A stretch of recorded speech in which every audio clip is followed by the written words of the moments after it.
Hey, Sam, good to see you, man. It's been a minute. Yes, it has.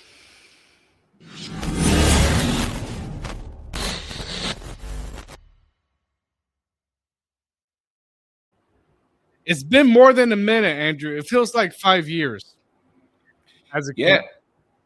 yeah, man. We were talking before the playoffs started, and we were like, man, we're not going to have any time to do anything. And here we are with more than 10 days of just kind of sitting back and watching hockey. I know it's interesting because, like, I'm loving the sweeps for two reasons now. It's not just the Hurricanes playing well, but also we get us fans get a nice break, and then we have to jump back into hockey again. It's kind of nice.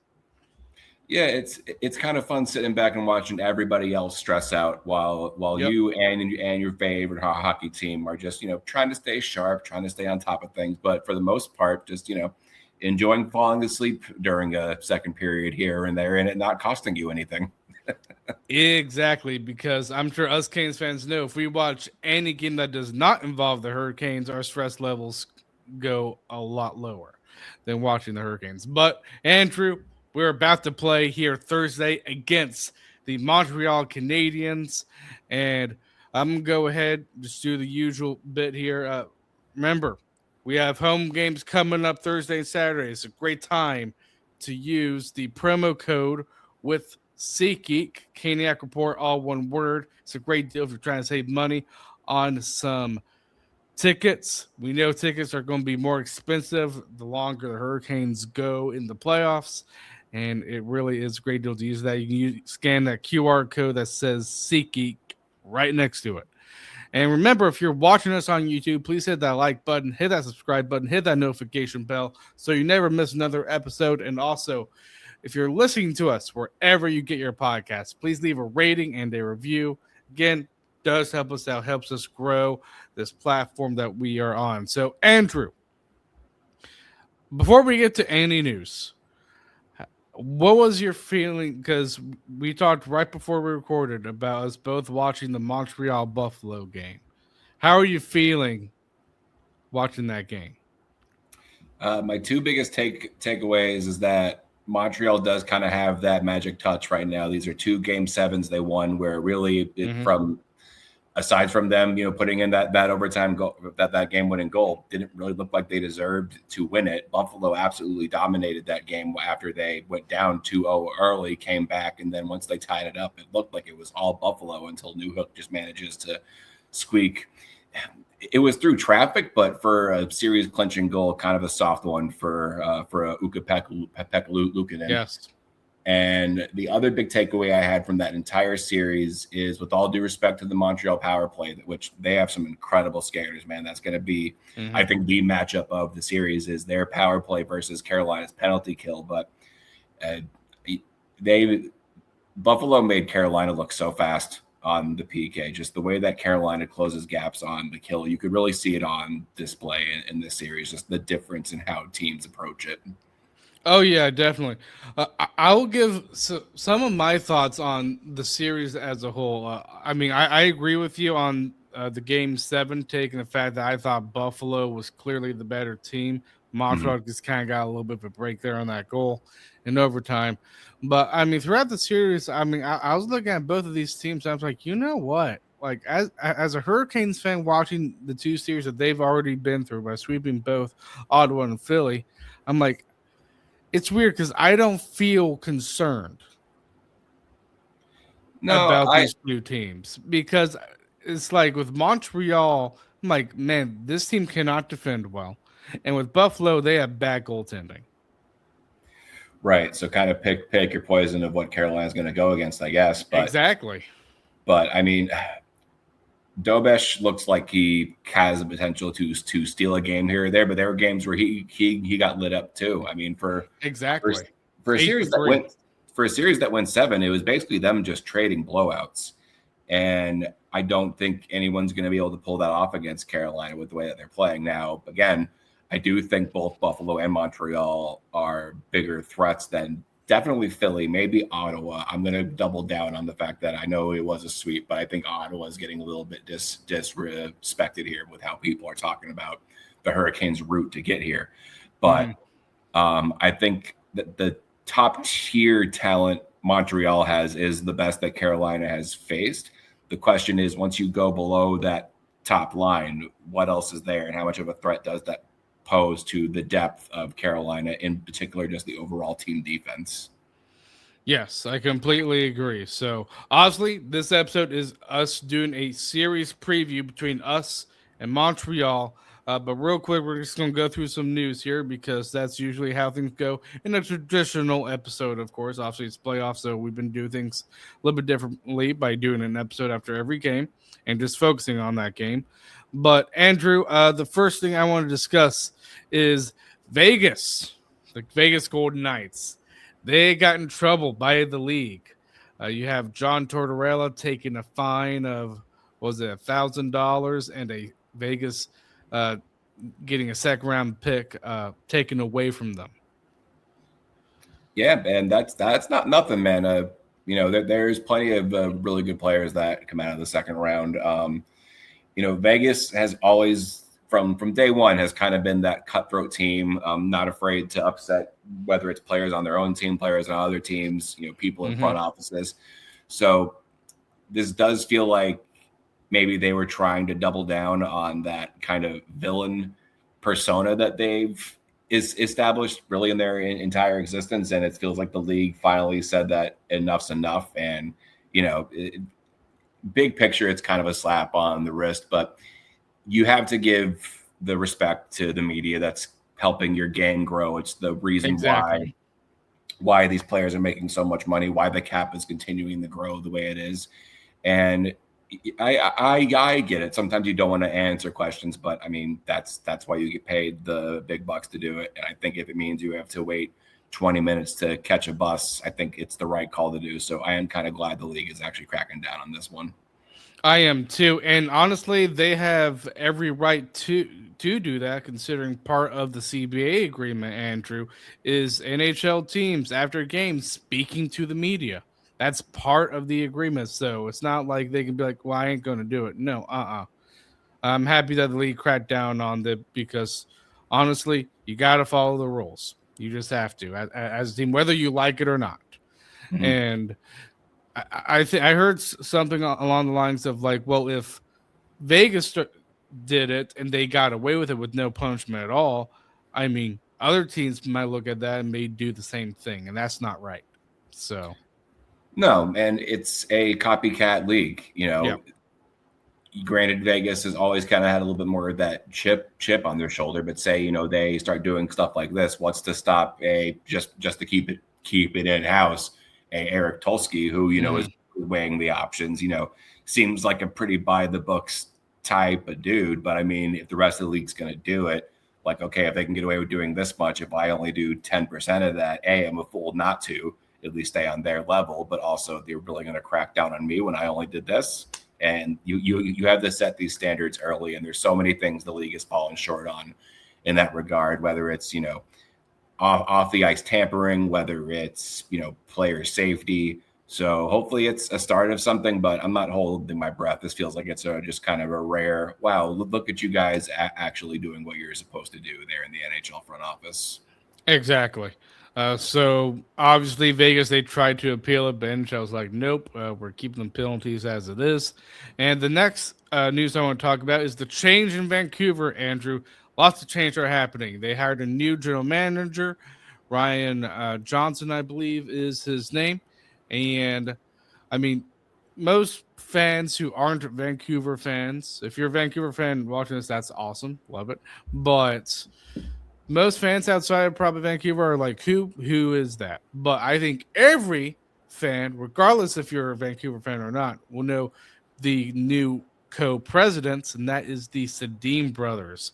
Andrew, one thing that I will admit that I thought was pretty cool is Vancouver's owner hiring the Sedin brothers as the president. Yeah, I mean, talk about a franchise that just needs just a complete facelift in terms of just the entire mojo around it. And I mean, when you think of Canucks hockey, at least for our generation, it's the Sedins, and Yep. I'm pretty sure Luongo is involved in Florida, so that's the only reason why he's not probably in the picture, because those are the three guys I think of when I think of, that Vancouver team that was always kind of in contention. Lost to Boston that one time, and the fans handled it great and with class, of course. But yeah, good for them, and hopefully this kind of brings Vancouver back to relevancy, because there are some teams I think it just makes the league a little bit more interesting when certain fan bases are actually involved, and Vancouver is definitely one of them. Oh yeah, it is. I did watch the press conference of what their direction is, and all looks, you can tell, is them rebuilding. Something that I actually think more teams probably need to do, but I'm like, if I was a Canes fan and they were in the position like Vancouver was, I'd be like, dude, you guys just need to go through a rebuild, because it seems like right now, Andrew, the only way to get superstar talent is through the draft. Yeah, or just having to really overpay to get a guy, which we saw that happen this year with Quinn Hughes going to Minnesota. But how many teams can actually put together a package like that and it not be detrimental to their short-term success.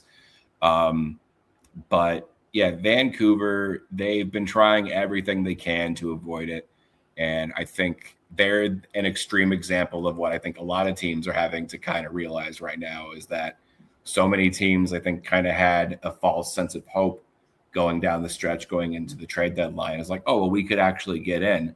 And unless you're this year's Buffalo, or, our guys in 2019, where like getting in means more, doesn't mean as much to those franchises as it did to those two scenarios where it's like, wow, we're just back in, I'm just happy to be here. Mm-hmm. If you're a team that has had some recent success like a Vancouver Canucks, then I don't think looking at just squeaking into the 8th seed to get curb stomped by whoever wins the conference is worth maybe not trading your superstars, but you got to cash in on some of these guys, and a lot of teams missed the boat on that.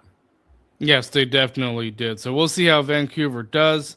And Andrew, the next piece of news, no surprise at all, but the winner of the Calder Trophy, for those who don't know, that is the trophy of the best rookie in this past season, and that goes to Matthew Schaefer of the New York Islanders. Andrew, he is such a gifted defenseman. He's going to be a franchise defenseman, and I don't know. Could he be a Cale Makar type of player? Maybe he might be closer to a Quinn Hughes type, where it definitely skews more offense than kind of all around package, like I would say Makar is. That's what I think sets Makar apart from the Quinn Hughes and the Werenskis of the world. Not that they're pylons in their own end, but they're not Cale Makar. But with Schaefer, he's interesting because for a long time, what have we said about the Islanders? That, the Islanders are what people accuse the Hurricanes of being. They're just kind of a boring, you want to win the game 1-0, 2-1, but they don't have the explosive talent that, say, a Carolina has to make that system work, where they can cash in on the opportunities that style can create. Schaefer is a guy who, if you're going to build around, that's not the team you're trying to be in anymore. So it'll be interesting to see, maybe not next year, but 2 or 3 years from now, what does this Islanders team look like at its core, and how do they build around this kid? I know it's definitely going to be interesting to see how the Islanders do in the future, next 2 or 3 years, because thing is, I think it was last year's draft where they had 2 top 16 picks. So it was Schaefer and I think Victor Eklund who they drafted. The Islanders could be a pretty good team coming in maybe a few years here. I wouldn't say 1 or 2, but maybe in a few years here if they keep getting pretty good players through the draft. So we'll see how they do. Yep. Hopefully they take their sweet time. Yes, exactly. As Hurricane fans, obviously. So the next thing, we're going to get into Hurricanes news here. Then we'll do the series preview. But the Hurricanes got some work done, Andrew, and that is extending Mark Jankowski to a 2-year, $1.85 million contract. I will admit I was a little bit surprised by the news, just considering we are in playoff action. But at the same time, Jankowski, he's played pretty good as a fourth line center. I wouldn't say he's playing like as a third line center or second line center or anything, but he's playing the role that was given to him, is basically what I'm trying to say. Yeah, I think he's, taken the opportunity to grab that roster spot and has just absolutely ran with it. And he's got some good chemistry with Robinson and Carrier. Maybe they didn't convert as many chances as we would have liked to have seen in these first 2 rounds. Obviously, it didn't hurt the team that much, but they're always dangerous. They're always noticeable. Which I think what you want from that fourth line is to be, while you're in this case with Carolina, it's very much a top 9. You're rolling 3 lines that all have, offensive potential and can just forecheck like crazy. But when you put these guys out there for 9, 10 minutes a game, are they giving you 45 seconds of just pedal to the metal, keep the momentum going?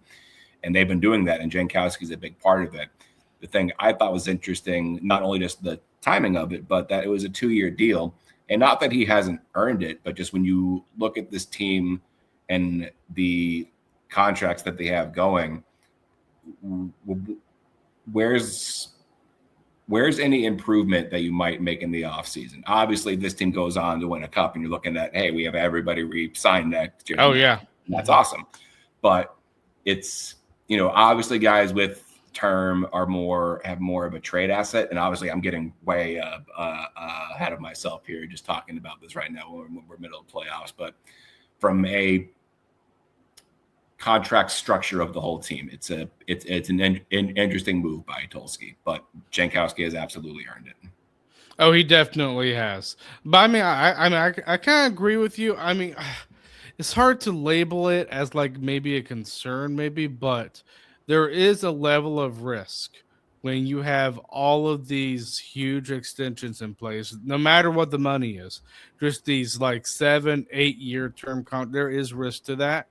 But so far it's kind of been proven. Like, look at Stankoven and Blake's contracts, Andrew. Like, they've been steals. Yeah, and the crazy thing is that they don't even kick in until next year. I know.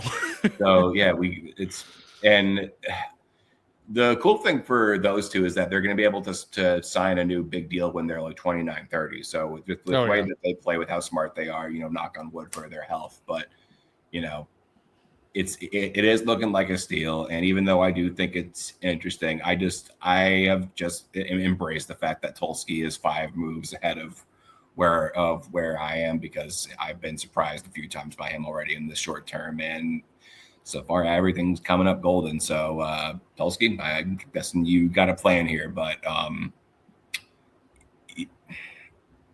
where do you get better if you need to without having to move guys out, which obviously you can do, but just the trade market is so, I don't think it's going to change really until next year's trade deadline. I think you're going to see a little more of a gap in the league next year, just based on how things are going to move.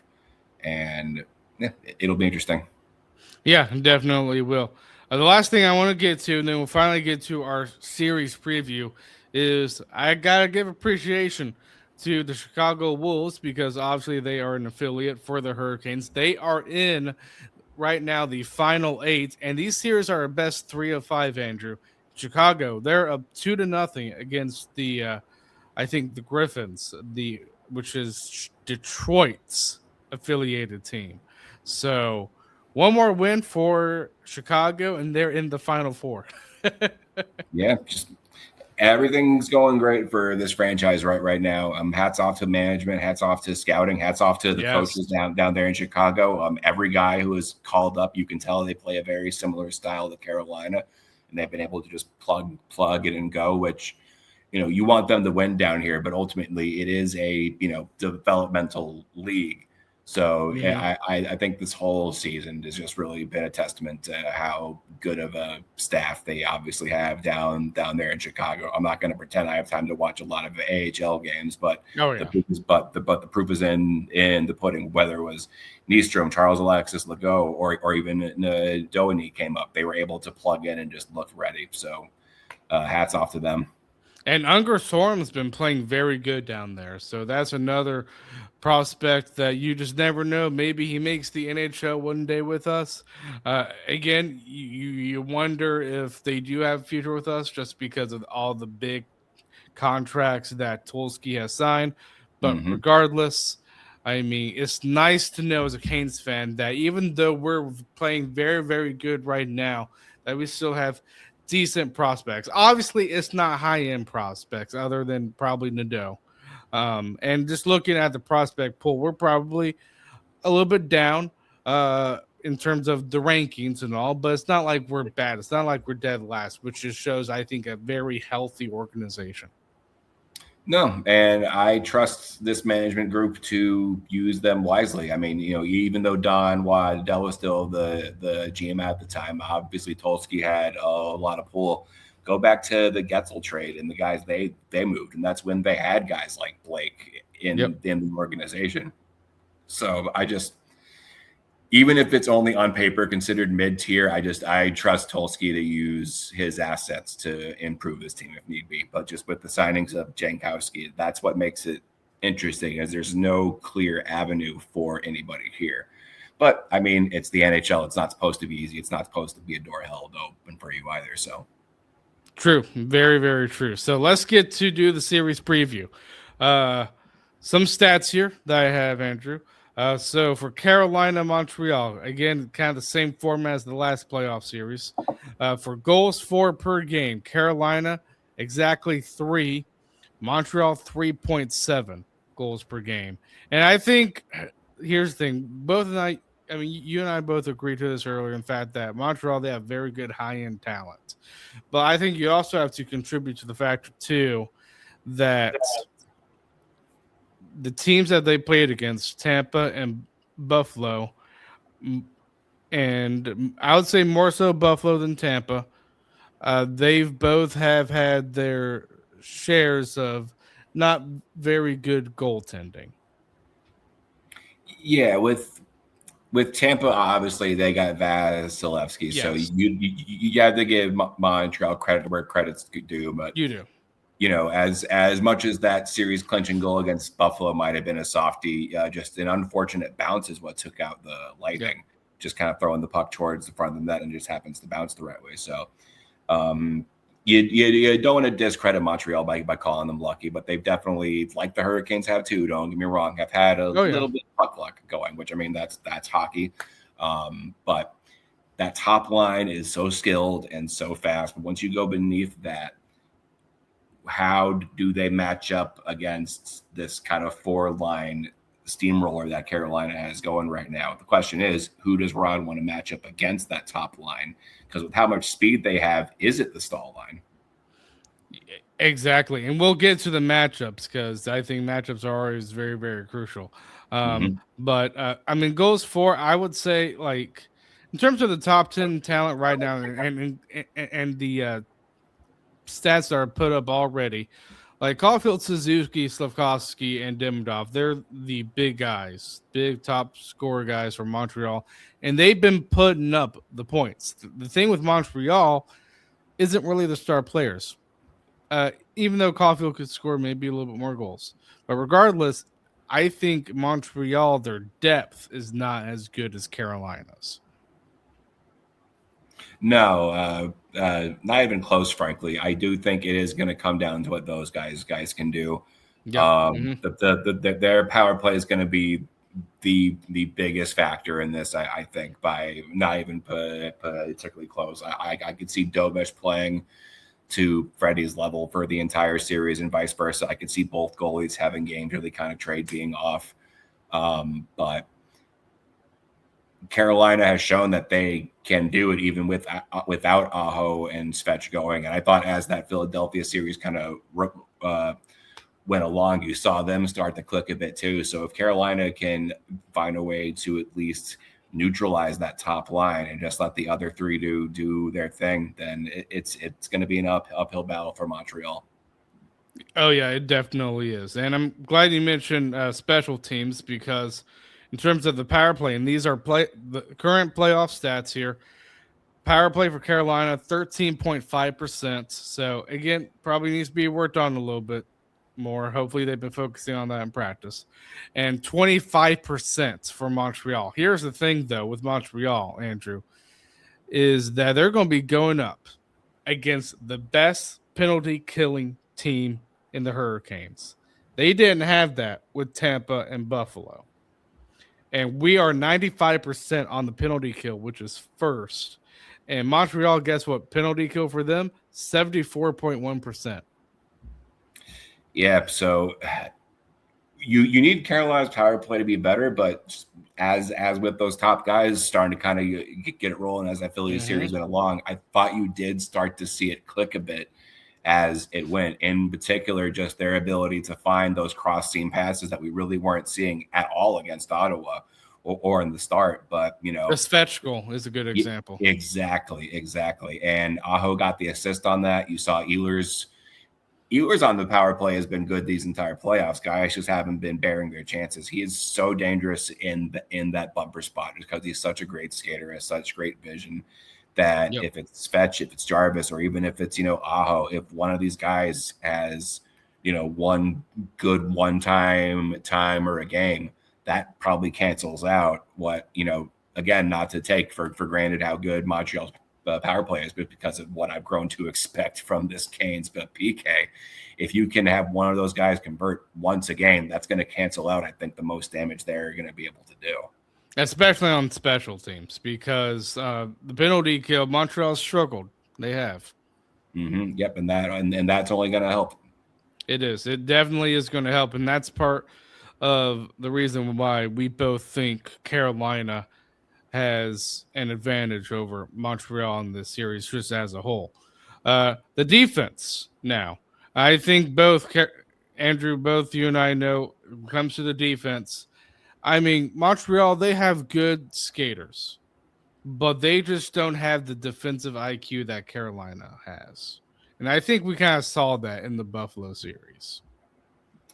Yeah, definitely. Buffalo at times was able to, that whole series was them just kind of trading blowouts. Game 7 felt like the real one down to the wire game, and that's without guys like Tage Thompson really, scoring a whole bunch. I know he finished with a lot of points, but down the stretch, he looked like he was afraid to take a shot.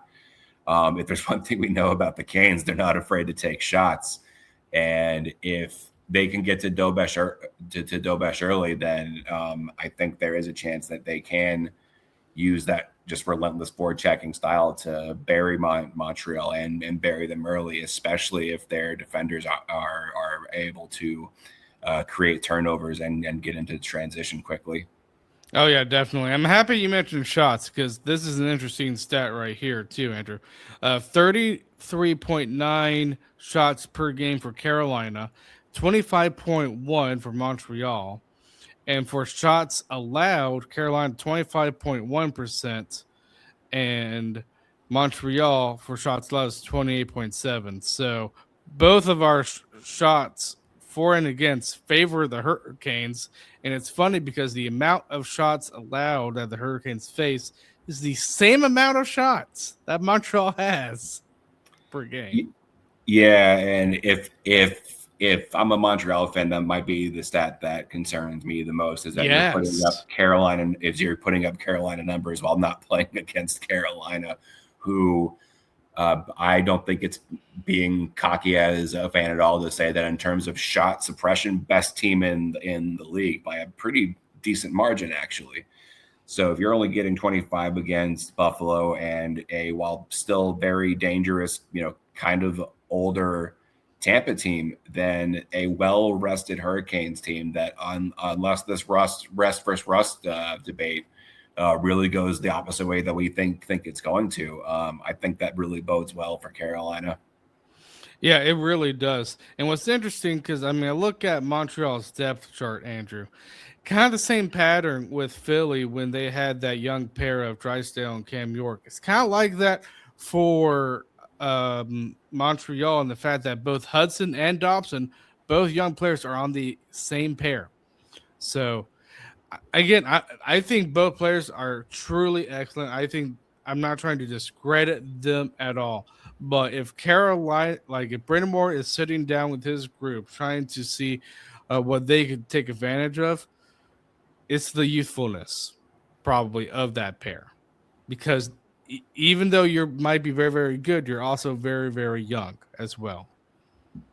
Yeah, man. I think there's a chance we see the Hurricanes do to Montreal what's been done to the Hurricanes in the past. We've already kind of seen that they've learned some lessons from the Floridas and the Bostons. Like, that's one of the perks of keeping your core together for so long is they're like, all right, we've been here, we've done that.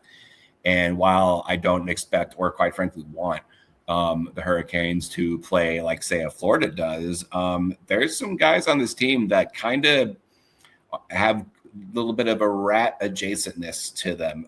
In they particular, that entire first line of Aho, Jarvis, and especially Spetch, they definitely get under guys' skin. So you go after the youthfulness. Maybe you get them off their game, because if you can throw off Hudson, I think that's kind of the straw that stirs the whole drink for them. And having it be such a young guy, there's we've been on the receiving end of this, right?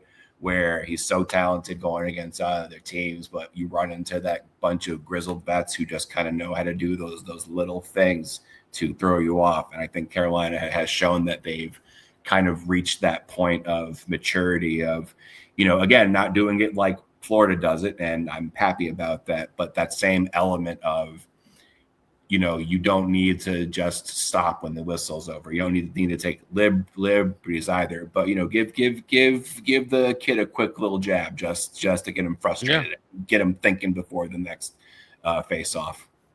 Yeah, definitely. And it'll be interesting to see how those two players play together against us, because I again, they're very good players. They really, really are. But I definitely could. Yeah, they are. And in terms of the defense, I mean, Carolina, here's a stat that shows just how good Carolina is. And goals against per game, 1.25 goals against per game, Andrew, for the Hurricanes, and 2.71 for Montreal. Huge difference there. It is. And 2.71 for that Montreal team, I actually think is a pretty admirable stat for where they're at. Yep. And I do think that, I think by the end of this series, I don't think the Canes are going to have a below 2 goals against average. I just don't think you're going to be able to do that to this Montreal team. But I think Carolina will have the ability to score goals in this, especially if the Stankoven line can stay the way it's been going, and if at least one other line night has their shooting mitts on. I think that it really sounds like when we're breaking this down, it's kind of like every individual aspect of the game. I think Carolina has a slight edge over, other than like the tippy top talent. But as good as I do think the Caulfields and the Suzukis are, I don't think that the Ahos and the Svetches are really in a different category. Oh, yeah, I do agree with that. Another thing that Carolina probably does need to work on, even though they've kind of gotten away with it a little bit, is the face-off percentage, because Montreal, they're at 54.1% so far in these playoffs, and Carolina 46.6%. So they've been able to get away with it, Andrew, but regardless, that's something that you probably need to look and be like do a little bit better there. Especially on the penalty kill. Those are going to be the biggest ones, is can you manage to not let Montreal win the faceoffs consistently and get set up? Deal with them on the rush, let your Slavins and your Keandre Millers do their, stick checking thing. And that's how they even sometimes get all these shorthanded goals. But if you allow them to win it back and get it to Hudson, there's enough talent on that team that I don't care if they play it perfect. I don't care if Freddie's in position. They do have that potential to just do there's no way you're going to stop it type of play. Oh yeah, definitely. And the last thing we are talking about offense, talked about defense, goaltending. Andrew, we know Dobesh pretty well from the regular season, and the regular season Montreal basically swept us in all their games against us. Uh, and here's the common objection with that: its regular season playoffs are completely different, and I think everybody will agree with that. Uh, I think we all know just from how Anderson's been playing that he's obviously the better goaltender compared to Dobesh right now. But even though Dobesh, to me, he's looked human, Andrew, in these playoffs. He just has. Yeah, I remember the first few times that we saw him, and I was very impressed. And he's made some very impressive saves in these playoffs. But I think when you become to compare it to say a Brandon Bussey story and how like remember when like Bussy fever was at its pitch and the whole fan base was wrapped around his finger, could do no wrong.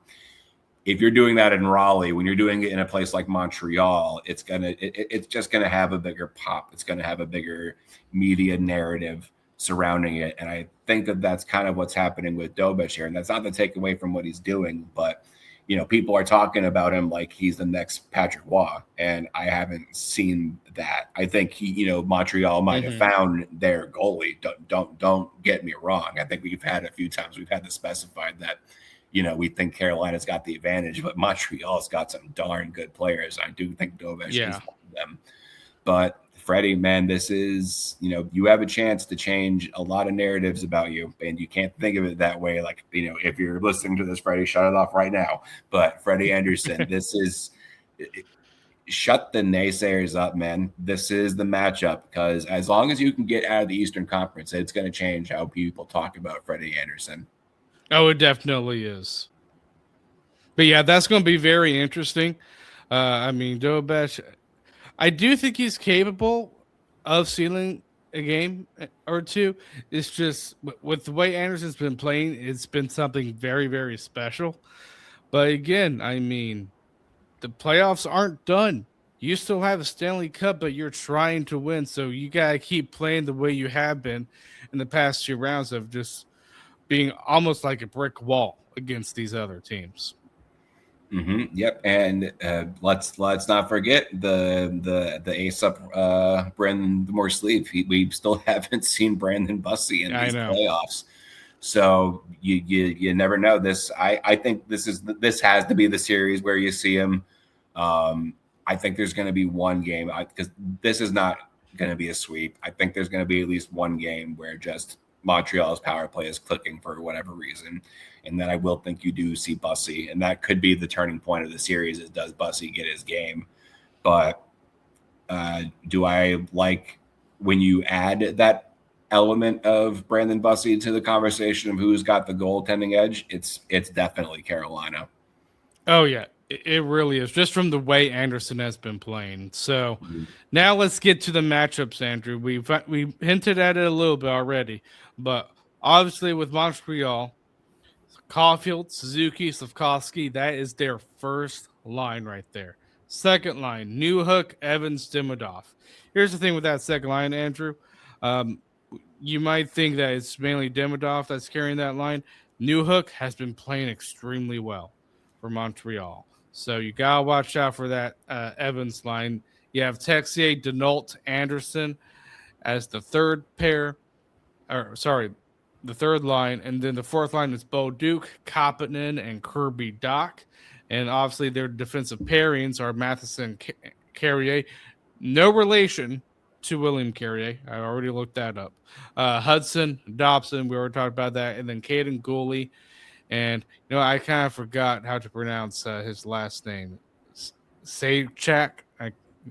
Jack Guy, that's right. Jack Guy. Yeah. So it's going to be an interesting how to see Brind'Amour's going to match up those lines, especially at home. Honestly, just from looking at those lines, I would say probably the Stahl line is going to go up against the Evans line, even though I would love to see the Stahl line going up against the Suzuki line. Yeah, I think that's going to be the Aho's line. I think Aho's line is going to get it. I think this is going to be the series where, we used it maybe as a bit of an excuse, maybe as a bit of, actually what happened, probably somewhere in the middle. But if this is if there's ever a series where your top line, if they can neutralize the other team's top line, you're going to be golden. I think this is going to be the series even more than what might be coming out from the West. Not to get too far ahead of ourselves here, but if you shut down that line, Demidov has proved, I think, that while just an incredibly talented player, such a joy to watch, honestly, that he will go through scoring droughts. And I think if that's who Stahl and Martinook have to deal with, I think that opens up things for Ehlers quite nicely. So Aho, Jarvis, Svech, I think your time's going to be on the power play. Just control the puck, keep possession, keep the puck in their end, and just capitalize on the chances that you're given. But mostly just keep that three-headed monster of Montreal in check. Yes, definitely. And the thing is that if the Denault pair, I keep saying pair for some reason, the Denault line goes up against the Stankoven line. The thing with Denault, Andrew, and I'm sure you probably know about this, he is kind of like, he's basically the Jordan Stahl of Montreal. So when it comes, again, I know we already mentioned faceoffs, but Stankoven's going to have a hard challenge here going up, especially on the faceoff circle with Denault. And he is also very good defensively as well. Yeah, I think the Jordan Stahl comparison is fair. I think they do it granted, different ways, but two guys that I think get shunned a lot in the Selke conversation. Those two guys. But that being said, the offensive season Jordan Stahl is having, both in the playoffs and during the regular season, is getting so overlooked by so many people, both from a national standpoint and even within our own, Caniac community. Oh yeah. The guy is, I think if it wasn't for Brent Burns doing what he's doing, which shout out to Brent for producing the way he has, it's another guy facing father time down and, for the time being, at least winning. And I would take Jordan Stahl against Philip Deneau in terms of if I need someone to kill a 5-5 on 3, basically single-handed, give me Jordan Stahl. No, I agree. I choose Stahl any day of the week, twice on Sundays, as they would say it. So we'll see how the Stankoven line goes against the Denault line, because that's probably what is going to be happening. So a few questions that I kind of want to end with here, Andrew. If you had to pick a dark horse player that would be pretty good in this series, and I'm put a limit here, other than the Stankoven line, I'm going to go with something I've been saying all season. He's had a couple of times where I thought he was going to make me look really smart and came just inches away from it.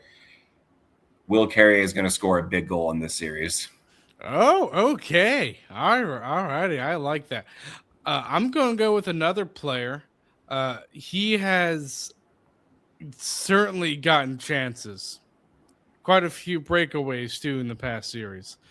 I'm going with Robinson. I like it. Yeah. So we're calling for the fourth line. Very bold takes. That man, I think it's only bold because they're fourth line guys. And that's why I meant. Yeah. But at the same time, though, maybe someone from the outside looking in would think that's a bold take, but just us following the team the way that we do, I think that makes a lot of sense. I think we probably have the best fourth line in hockey, and if it's a train wreck to the other teams, that's just how they play. And if they get matched up against that bottom pair of Montreal, because the other two are having to deal with the top 9, they could absolutely feast in this series. They really could, man. Oh, yeah, because it is a big physical line right there. I mean, I know Jankowski isn't the most physical player, but regardless, he's big. And that helps, especially in the playoffs.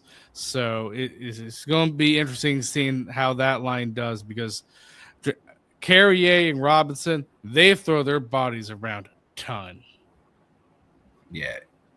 If I can get one more X Factor player in, and this is me speaking it into existence, and you already know where I'm going with this, the series clinching goal will be scored by Finland's own Jesperi Kokniemi. Okay, I don't know. I don't know about that. I don't know about that. I do. Oh my gosh. Well, but you picked Carey, I picked Robinson. I think those are very interesting but sneaky good choices. So a couple other questions. This is going to go for both teams. So for Carolina's end, if you had to look at Montreal's team or whatever else that they might be dealing with, what do you think they'll struggle with the most against this team? I think Carolina will struggle with the top end speed of Montreal. I think they're built for it, but I think there will be times that, especially I think in game one, I think will be the one game where Carolina will have to battle, maybe not rust, but a little bit of that, just, kind of that little bit of timing that you lose from playing real games. And Montreal can capitalize on that.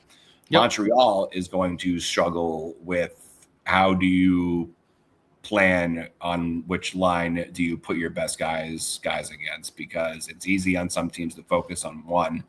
And granted, the Stankoven line has been hot, but I mean, that's not the top line. The Stahl line can do their thing. And while it's bold picks because it's fourth, we picked Robinson and Carrier for a reason. So if you're Montreal with that limited defensive structure depth, how do you withstand that? So I think it's, can the Canes deal with the tippy top? Can Montreal deal with the whole package spectrum? Yeah. Yep. So here's the thing. I agree. I'm going to add something, though. I think for Carolina, again, I agree. I think if they're going to struggle with the most is the top players. But I think another thing, too, is going to be maybe a little bit of the mental side of the game. And the reason why I say this is, yes, they got knocked out by Florida in the same round. They got knocked out by Boston in the same round. But the fact that they have been known to be swept in this same round, I think there's going to be a little bit of a mental. It's going to be at least in the back of their minds, knowing that they have failed in the past in this round. And I think, yes, they are probably going to need to focus more on the players of Montreal, how they're going to attack. How are you going to use that thought that comes into your mind? Because the thing is, these players are human just like we are. And you know that thought of failure is going to come into their mind. Are they going to use that to fuel themselves and play even more dangerous?